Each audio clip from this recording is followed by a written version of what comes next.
Good afternoon and welcome to this episode of Women at the Frontlines.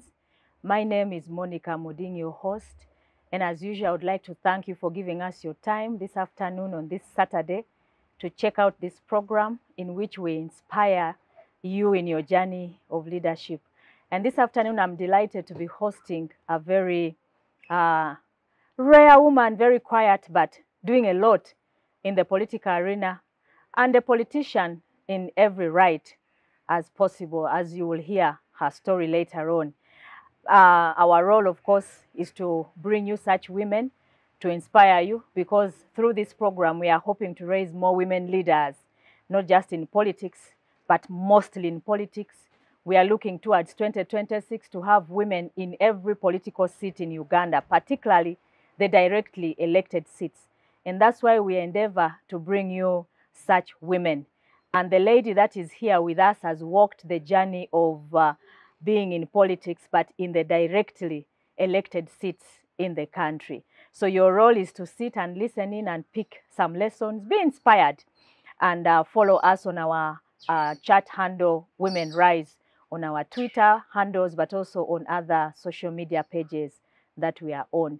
Welcome once again, and join me in welcoming our guest this afternoon, Her Worship. Which one do I start with? Her Worship Honourable Florence Namayanja. Is there a third name onto that? No. No, it is only Florence Namayanja. Honourable Florence Namayanja was with me in the 9th Parliament and 10th Parliament.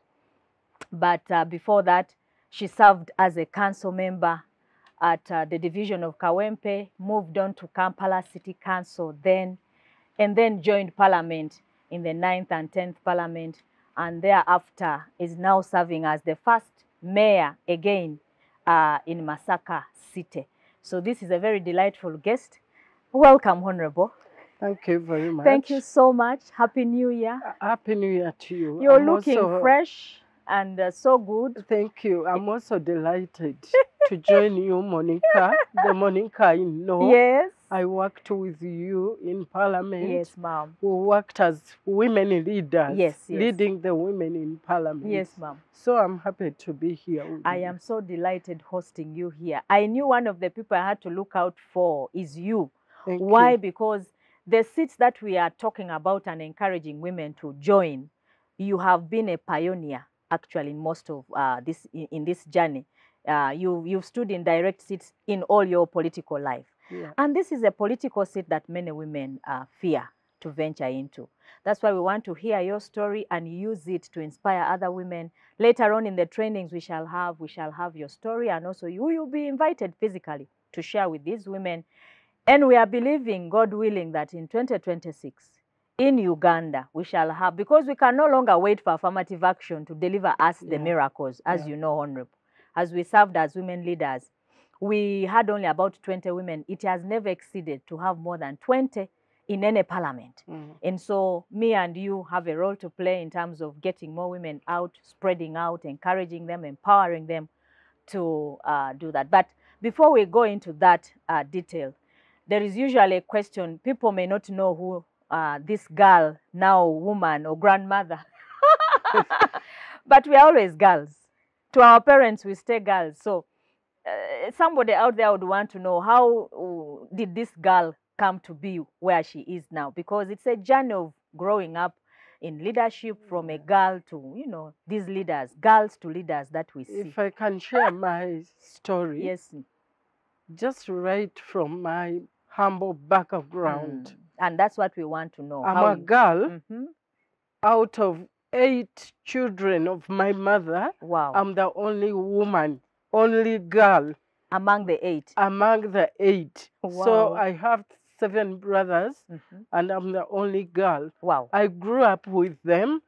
I always wanted to challenge them. And I've always told women that what men can do, women can do. And they can do better. They used to climb trees. I would do the same. They used to bring home fruits like jackfruit. I would also follow. and tell them that this you can do, I can also do. And that's very important, because in this part of the country where you come from, riding a bicycle for girls was unheard of. No, I didn't ride a bicycle. Why? Because as women in my culture, it was not, we were not permitted to ride bicycles. In case we were riding, and up but to today, even climbing trees would not be allowed, but I would still do it. Okay.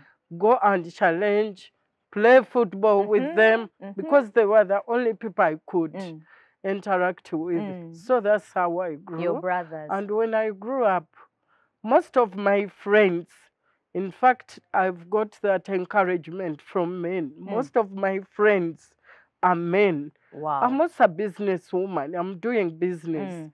So I learn from friends. The skills. But back to my background. I grew up in a small village in Chidda, in Masaka district, now Masaka City. Masaka City. And that's where I went to school, to Chimanya Primary School, Masaka Secondary School, before I joined Uganda College of Commerce, where I did a course in stenography. Imagine. From there, I worked in National Water and Sewerage Corporation as a secretary. By the way, I'm excited when I see my former boss, Engineer Hiraron Nek. Oh, he was my boss. boss. I was his personal secretary in National Water those years.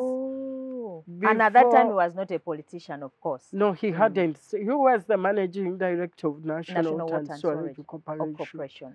So those were the years. From there, I started business. After my retirement in National Water, I started a small business in Chikubo. After that, in 1997, when the Local Governments Act was established, I decided to contest as a councillor at parish level.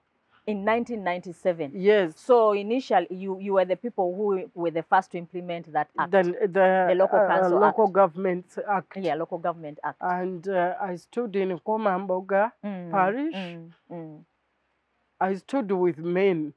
Again? On a direct seat. That's where it started. So can we say that your background growing up with men alone in the house, so you were two women, you and your mother? Yes. Stretched your, ambition and even because I don't want to be challenged and taken low because I'm a woman. Some men have that feeling that because you are a woman, you have to be low. There are certain so I things. have always wanted to show that even a girl child, even a woman, can do things that can push this nation ahead. You can imagine having a woman president of Uganda at one time. And it is possible. It can happen. Yes.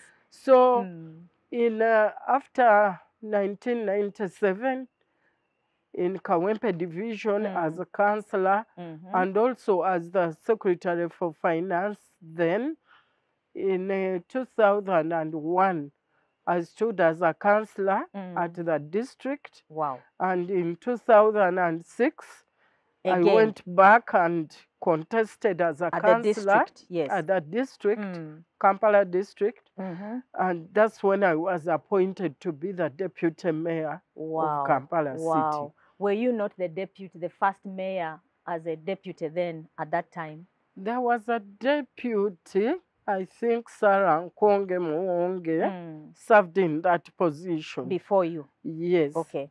But substantively as deputy mayor from 2006 to 2011.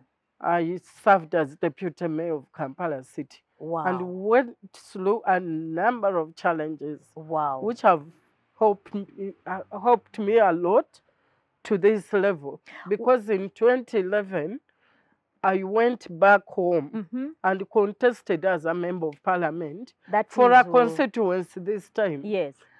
And in 2016 the same constituency, which yes. is Bukoto East constituency. yes, yes.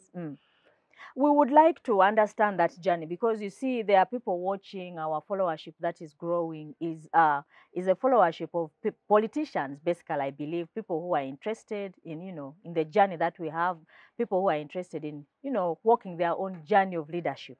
And in terms of the council leadership first, because you have a rich, political life that you have lived through, and you have experienced all those stages. You've been in the council, you've been in the structures of the party as a women's leader, you've been in parliament, you are now in the mayorship. There's a lot we can pick. So I'd like you to take us step by step. In the council position, are there some lessons that you can share? What are your moments, proud moments, and also challenges that women should anticipate for those who are in that level? Yeah. First of all, when you are councillor, there is a law that guides you. That is the Local Governments Act, among other laws. Yes. And there's nothing you do outside the law that shapes your behavior in and council. It shapes the way you do things and the approach. Because if, say, we are going for an activity, you get the law and see what it says. See what it says, read it, understand it, and work according to the law. So the local government is not a step one should miss, because it helps you to prepare, to boost your capacity. So women should not underlook the local council seats. No. So a lot of times people want to jump from somewhere and go to parliament, and they think those positions are irrelevant, they are not important, especially those who are educated. What do you have to say about that?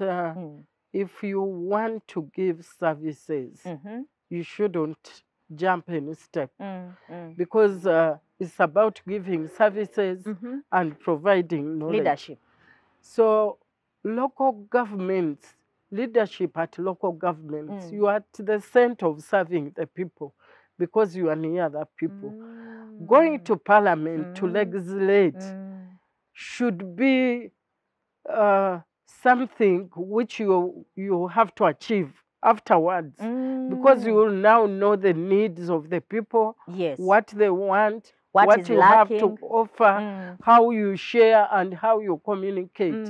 So I would think the first step should be the local council. Local councils. Government. And we as leaders and people who have gone through it, we should encourage more women to come up from the local councils as they go up. That is very important. That is very important, our listener.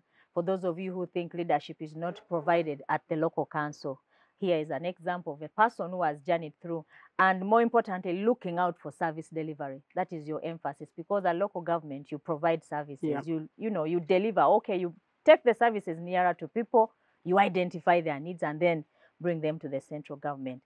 Perhaps if you are speaking to such a woman, what are some of the things that you can leave behind in terms of local council leadership? Challenges you faced, or being this kind of woman, you didn't see that as, there were no challenges at all during that council? Of course, there are a lot of challenges. First of all, I've indicated, we are always bulled by the men, thinking, even if you stood to speak, they would first of all have a negative impression of you, being a thinking woman. that after all, what are you going to say? After all, what do you have to add? Yes. Not until they see you working in action, yes, that they appreciate. Because even right now, I'm the only mayor out of the 10 mayors who is a woman. When I sit with those gentlemen, they really appreciate, because they look at what you are giving, what you offer, on the and table. they appreciate. Wow. But before they see you in action, they see a woman. They don't see a leader. They see a small woman. Okay, I believe your character, your resilience and stamina made the mayor then, who was his worship, I think, Sebagal, identify you as his assistant. What are some of your proud moments in Kampala? I know you have so many things that you did during your time under Alhaji Sebagala in Kampala here. Maybe just to quickly remind our viewers some of your proud times there. We started projects, the Kampala Integrated Infrastructure Program was started by us. Which is still being implemented. And I'm proud yes. to be part of it, to be part of the initiators. You see that in Nachivo Channel, we got a loan from the World Bank to address floods in the city. And we started the Nachivo Channel drainage system, which is still on, much as there are some floods. But I think the floods are due to our human behavior. Okay. Dumping garbage in the channels, drainage. And not silting the drainages. If Nachivo Channel is taken on as programmed, wouldn't be having those challenges. Wow. Wow. And when we were coming, you talked about the Chogam issues. You talked about several other programs that during Kampala Chogam, witnessed. you see those trees below Kololo airstrip. It's a forest, a mini forest. It is a forest in the city. Yes. We planted, my council, together with the late Alhaji Nasantege Sebagala, we planted those trees. If you go to Bugolobi, where he used to stay, you'll see a forest which he planted himself. Wow. So there are moments and things maybe people don't appreciate because we have not given history and documented. Because if people could follow and read what we did during our time, you'd realize that we did a lot. You did a lot, certainly, because Kampala then, I think, was just beginning to implement the Local Government Act. Yeah. And of course, Kampala as a city has had so many challenges, but it has birthed many other cities. Because of Kampala, now we talk about these other 10. Also, the first urban project in Kampala, it was initiated by us. We implemented it. Now you see projects upgrading, introduction of new ones. KDP 2, 3, and so on. They started from there. We had very good technical officers. Okay. And I wish those people should be called to add value. To add value to what is going on. Of course, Kampala has become of age. Our expectations for Kampala are more. And now we have an executive director and different other offices. Would like to thank you and your team, and also for sharing your knowledge and information on that. I know there are many things, but because we don't document, I hope you are also documenting your life, writing these things down. I'll try. You should. I've started writing some bits of my experiences, what I've gone through. Yes. And I think those people who will come later will also pick a few things here and there. Okay, now we're moving to Parliament. You came to Parliament in a grand style. We all heard there's a woman who was a mayor, and then now she's in Parliament. She came on a direct seat. At that time, in the 9th Parliament, you were only 14 women who had come on direct seat. And your name was very visible at that time. How did all that start? Why did you decide to go to Bukoto? What inspired you to join that? First of all, I have the confidence in myself. And once I commit to do something, I'll actually do it. Once I say I'm going to face a challenge, I'll definitely I will not go back. You will not go back. In you confront. 2011, there was a cabinet minister who I competed with, and people used to tell me that, you see, the minister has all the resources, the minister is a rich man, he has the money, he has the government, on his side. Everything. So I said, and by the way, one thing I've not told you, I'm not in the ruling government. Oh, yes. I'm on the opposition. Oh, yes. So all the challenges that come with standing for election on opposition the alternative government is not something easy in Uganda, because you are hit hard. I have scars, wow, which I have physically. Yes. Wow. Which I have got because of brutality. You experienced by police. Yes. I was arrested, pulled on on the police pickup. Yes. Over tarmac, and that's how I got those scars. Which was this election? The first one to attempt, or the second? That is the recent one. Okay. The last one you participated in? When my president was swearing in. That's when he had gone to nominate. Yes, yes. That's when we go to those challenges. We were tear gassed, and moreover, we were not in Kampala. We were not part of the team. You are because outside. Police thought that maybe we would be mobilizing people. They found us in a compound like we are seated and harassed us and did all those brutality to us. Wow. So it is a challenge in the politics that we have right now. Sometimes the brutality of police is unnecessary, unwarranted for. But we're still talking about your experience, because those experiences are very important. Somebody is watching and saying, how does someone even start to confront a seat, which is a direct seat like you did? Who was that minister you confronted at that time? The former minister for ICT. This Tembo? Alintuma Nsambu. Is the one I stood with in 2011. And then in 2016, I contested, of course, with an NRM candidate. And still won that election. Him. Wow. Even now, I stood with NRM candidate, among others, but also defeated him. Why? People look at you and what you are capable of doing and what you are saying.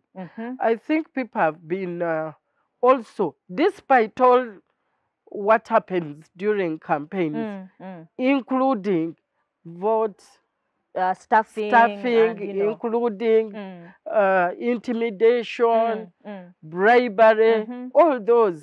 Sometimes you get over it because you get the support of the people. Okay. So what courage? What has kept you going in this? Is courage. First of all, I confide in myself.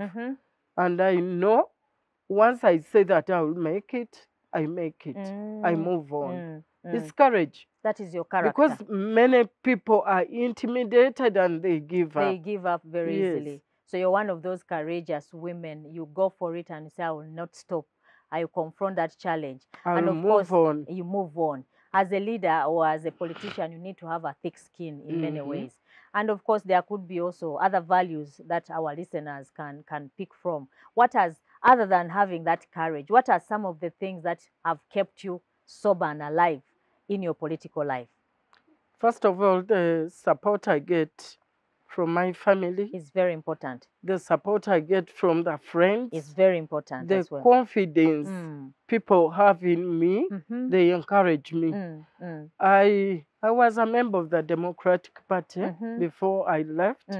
I led the women in the party, the Women's League. I was the president of the Women's League. Wow. That also has helped me a lot because I relate with people with different views. Of course, you cannot say that it is 100%. There are challenges even within because we have been living and moving on despite the challenges, but courage. Well, we would like to still interrogate that issue of political parties because, of course, you have served in the political party. It seems maybe it's also important for people to participate in political parties before, joining the mainstream politics. How relevant are those parties in terms of growing leaders, especially women? Can we continue going in those leagues, participating in political party activities? Are they even safe for women? Are they good? Do they offer us the space to grow politically?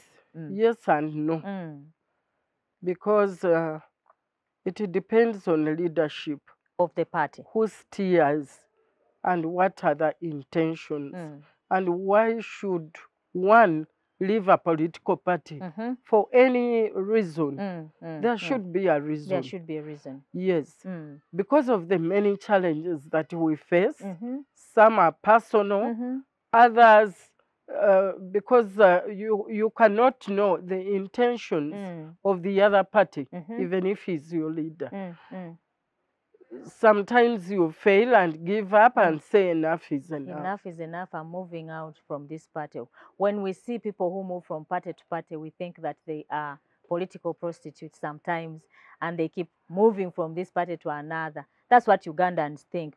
But you want to say there are reasons why certainly people have to do that. Experience shows that you can be doing better here, move on, and do more profitable things in another direction. Party, especially. I was a member of the Democratic Party. I'm now a member of the National Unity Platform. And I'm getting encouraged by my party leadership because they gave me the flag. After analyzing and looking at the candidate they were going to offer, they took on me and decided to give me the ticket. Wow, wow. Of course, your journey is very, very rich. It has so many stages that you've gone through. You've been in political parties, you've gone through the local council, you've gone through parliament, and now you're at mayor. Would like to pick some because we're encouraging women that when you get opportunity to serve, leave an impact. Don't just occupy space. Let you be remembered for something. Would like just to trace your journey to encourage somebody. What are some of those? What I want to appeal to leaders, especially women, who have stood on affirmative action, because this was intended to prepare us to go for bigger challenges. I would encourage women to give space to other women to come in, because clinging on a affirmative action seat for, say, 20, 25 years is not good. It's not good for the young ones. You're encouraging them that things are doable. You've done it, your capacity is built, you move on, face those other seats, the direct seat, the men are there, contest with them. I would actually like that to other encourage women come them in. to say that it's possible even to go straight. You don't even have to go through affirmative action. You can just confront the main like seat, I did. like you did. It's doable. It is possible. It creates more space for women. Because after all, that affirmative seat is going to bring a woman. Another woman. So to add value, you have to go somewhere and compete, so that instead of having one woman, at least you have two at one time. In Masaka, we had a woman MP, Honourable Kabanda. I was at the constituency, so instead of one, we were two. There's actually a district, Sembabule now. Honourable Sechikubutio, Theodore is now the only one, the man, the rest are women. And that is just in Buganda here. That's what we want to encourage. An NRM and then one NUP. So it's possible. So Honourable would like you to, just highlight for us, the viewers who are watching, a few of your proud moments in Parliament, in terms of what you can recall, what made you happy in terms of your contribution during that time. During that time, of course, the connections. I've met many people. First, we served as women leaders.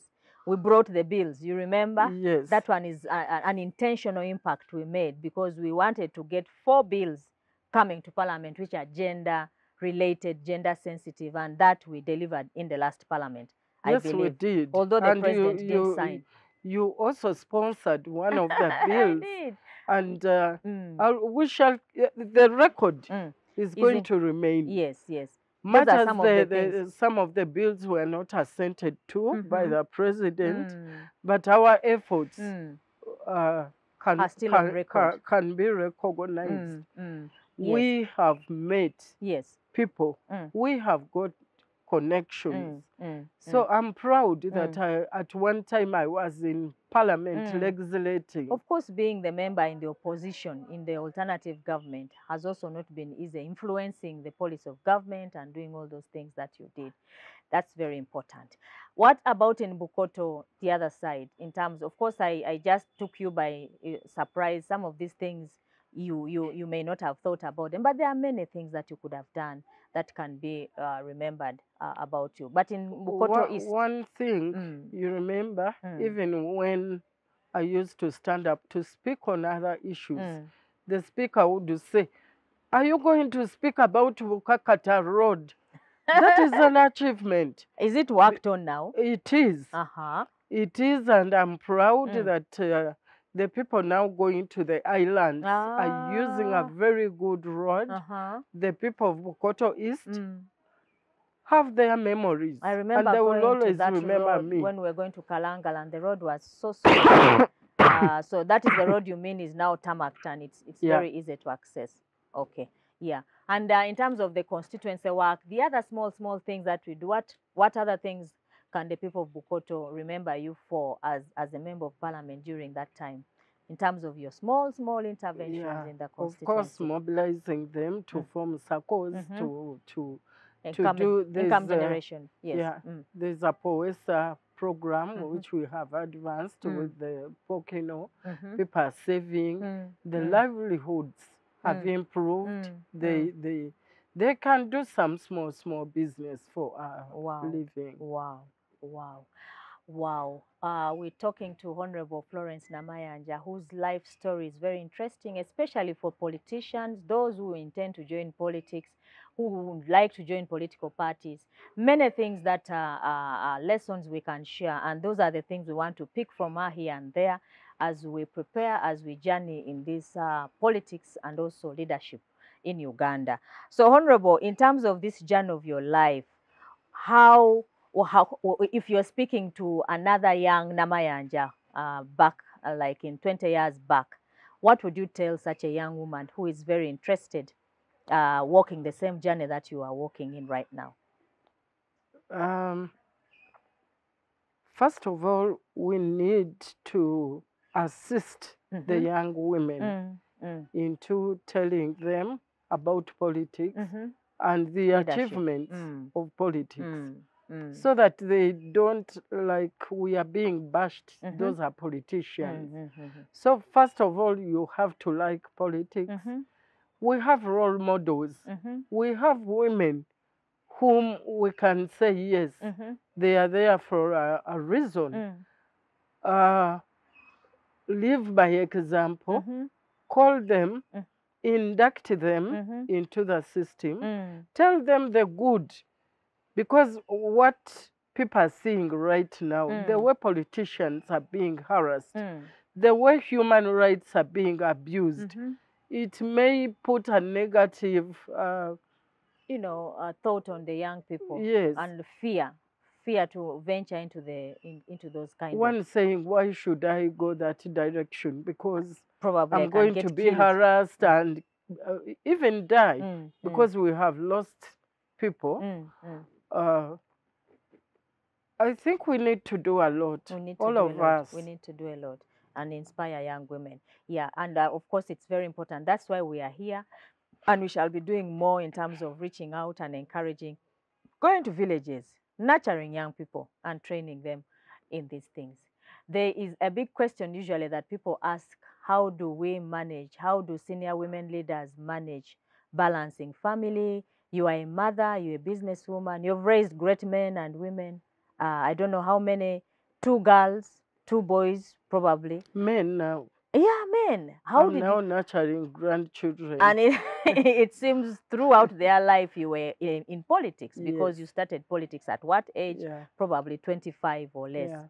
So how have you been managing that life? What are some of the things you can share with us who are like still... I said, you have to understand yourself, know what you want, and then as children grow, you give them time because they start at a lower level, then they grow. Now they are women. They are women and they men. have to understand you. They now understand me. They know. They understood their mother is a politician. This is my mother, and this is what she wants. And this you is what share she with does. them. Okay. If they appreciate, no problem. The children must understand what your parents do, and especially your type of job and where they can fit in. Okay, that's very, very important. But also, a lot of times women battle around that area, how to balance. But there is no clear guidance or question, actually, or answer. I think everybody journeys in their own way. And there's no formula. There is no formula. There's no formula. From the many women I've spoken to, there is no formula of management.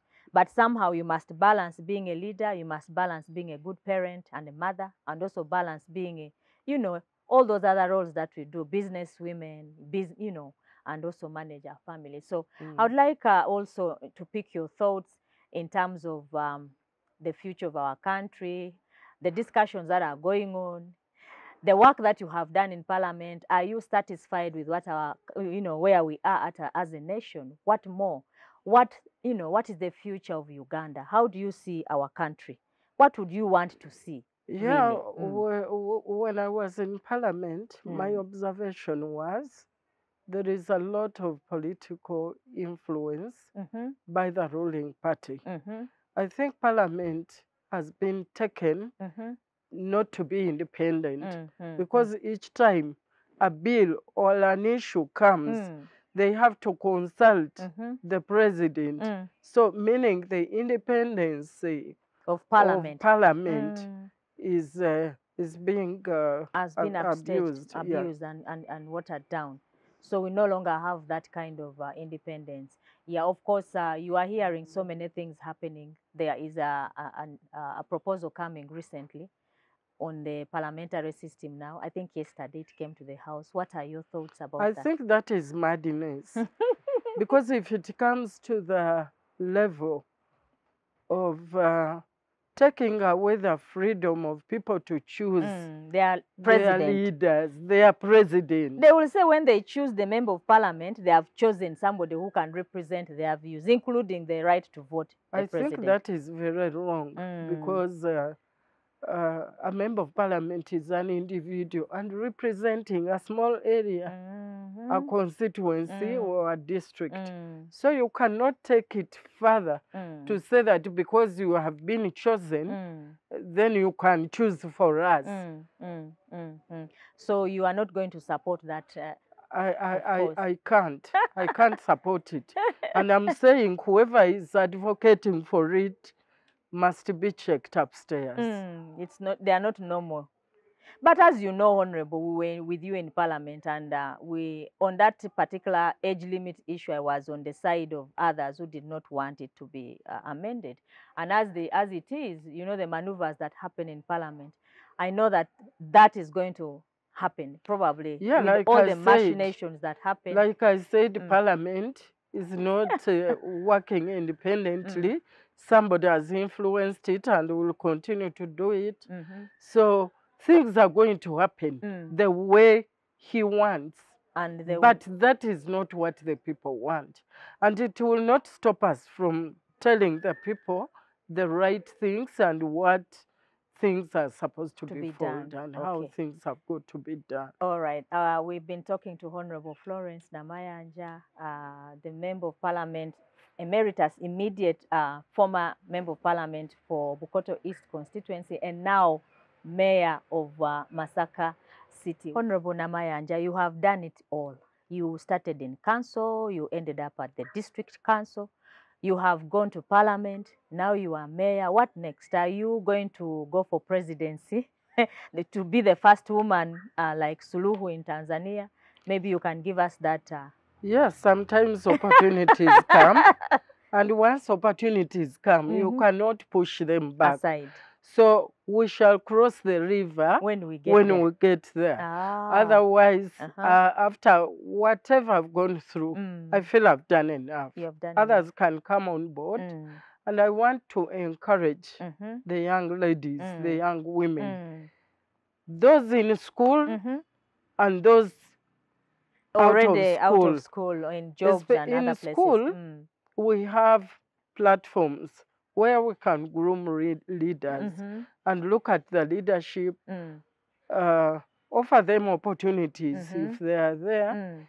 We have platforms of women like you, Monica. You are now mentoring women to come into leadership. I want to see you bringing more women on board. Absolutely. Training them for the future leadership. And once that is done, we shall be seeing more women because that's it did not start the way it is. We started with a few women in leadership. Now we have more. We need more. I want to see that on the increase all the time. Okay. And of course, that's a very important question and answer response, especially now as we wind up and to look forward, look into the future. There's a young woman there probably who is watching.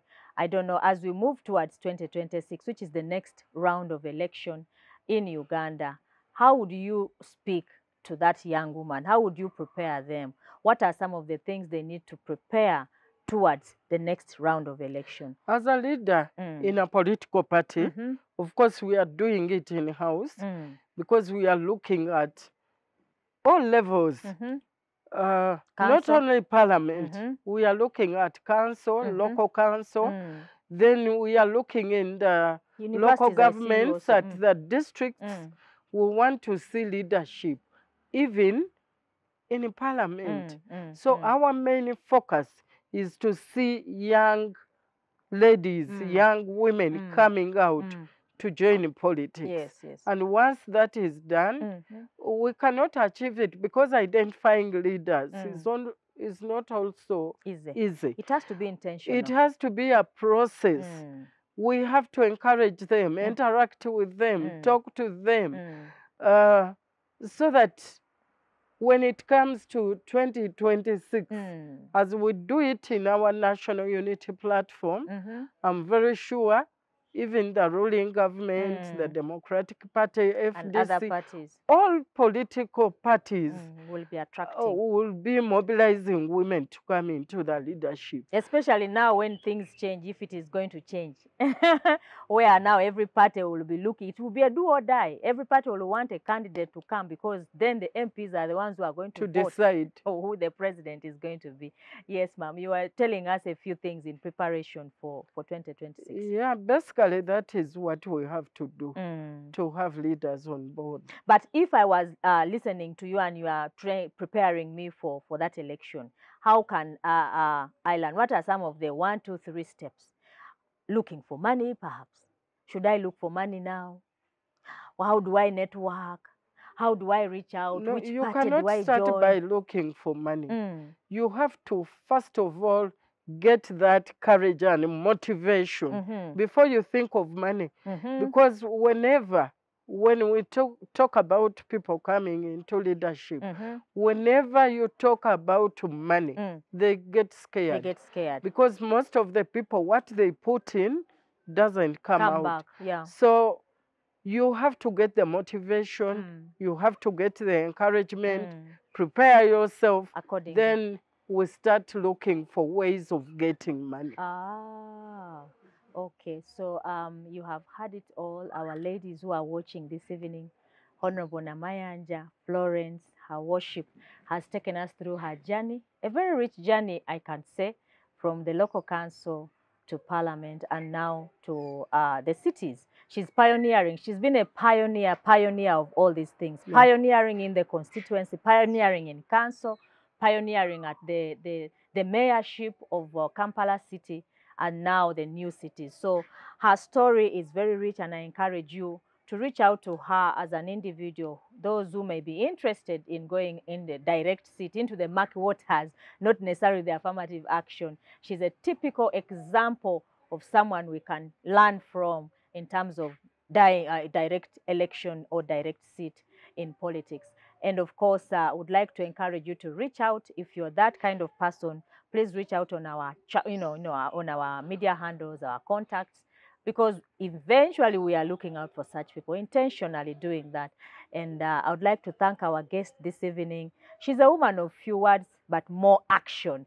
And I know that in her life, she has so much she's done in terms of business, in terms of politics, in terms of also other things that she doesn't talk about a lot. But we've been so privileged to host you, Honourable. Thank you for giving us your time, coming here. I know it's not easy, but you've honored us. And would like to say next time when we invite you for direct interface with the women, you will come. I'd like to thank you for giving us your afternoon. And also, of course, we want to sign up from here and to thank you, Civic Space, for giving the women this opportunity to engage and to reach out.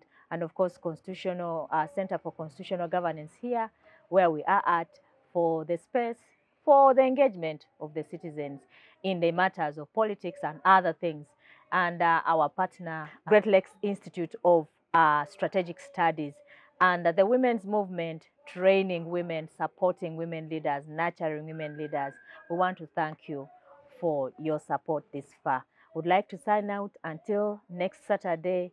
My name is Monica Amoding, and shalom.